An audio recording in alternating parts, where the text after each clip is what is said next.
नमस्कार, मैं हूं घोषित कौशिक और आप देख रहे हैं रिपब्लिक भारत का डिजिटल प्लेटफॉर्म। आज गठबंधन के मामले में एक बड़ी खबर निकलकर सामने आई, जब असदुद्दीन ओवैसी और पल्लवी पटेल का गठबंधन हो गया। दोनों की मुलाकात की फोटो सोशल मीडिया में वायरल हो रही है। इसी के साथ स्वामी प्रसाद मौर्य ने चुनाव लड़ने की घोषणा कर दी है। वहीं ओवैसी ने गाजीपुर जाकर अफजल अंसारी से मुलाकात की, साथ ही चंद्रशेखर रावण का ओवैसी की तारीफ करना। क्या ये सब महज संयोग है? दरअसल राजनीति में इसे प्रयोग कहते हैं।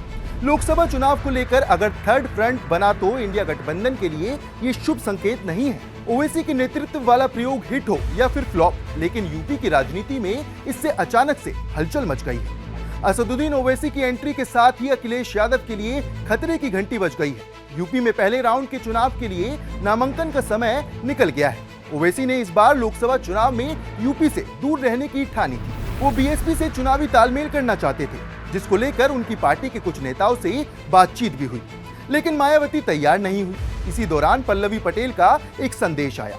फिर वो अपने साथी नेताओं संग हैदराबाद पहुंची, जहां दोनों की मुलाकात हुई, बात हुई और गठबंधन फाइनल हो गया। दोनों पार्टियों ने पल्लवी पटेल की अपना दल और असदुद्दीन ओवैसी की AIMIM ने मिलकर पूर्वांचल से लेकर पश्चिमी यूपी तक चुनाव लड़ने की ठानी है। वहीं अखिलेश यादव ने इस बार के लोकसभा चुनाव के लिए PDA का नारा दिया।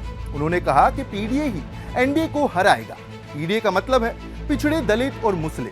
अब यही PDA अखिलेश यादव के लिए सबसे बड़ी मुसीबत बन गया है। इसी नारे के नाम पर स्वामी प्रसाद मौर्य अलग हुए, फिर पल्लवी पटेल भी अलग हुई। राज्यसभा चुनाव के आसपास पल्लवी और मौर्य की अखिलेश यादव से अनबन हो गई थी।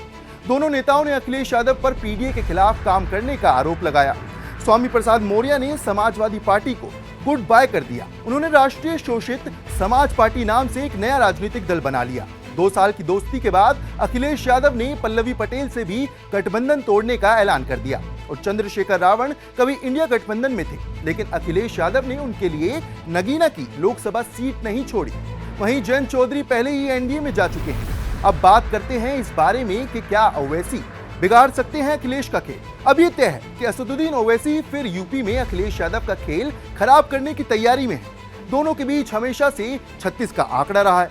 यूपी में जब अखिलेश यादव की सरकार थी तो उस समय ओवैसी को कभी भी रैली करने की इजाजत नहीं मिली। ओवैसी कहते रहे कि समाजवादी पार्टी में मुसलमान दरी बिछाते हैं। हाल में ही ST हसन ने कहा कि ओवैसी ने तो उन्हें पहले ही टिकट कटने के बारे में बता दिया था। मुरादाबाद के सांसद ST हसन का टिकट आजम खान के कहने पर कट गया था। असदुद्दीन ओवैसी की पार्टी AIMIM अब तक यूपी में कुछ खास नहीं कर पाई, लेकिन इस बार छोटी छोटी पार्टियां संग मिलकर खेल करने की तैयारी में है। पल्लवी पटेल के कारण कुर्मी और चंद्रशेखर रावण की वजह से दलित वोट मिल सकता है। स्वामी प्रसाद मौर्य के कारण OBC वोट पर भी नजर होगी। स्वामी ने अपनी पार्टी से कुशीनगर से चुनाव लड़ने का ऐलान किया है। ऐसी ही तमाम खबरों के लिए देखते रहें रिपब्लिक भारत।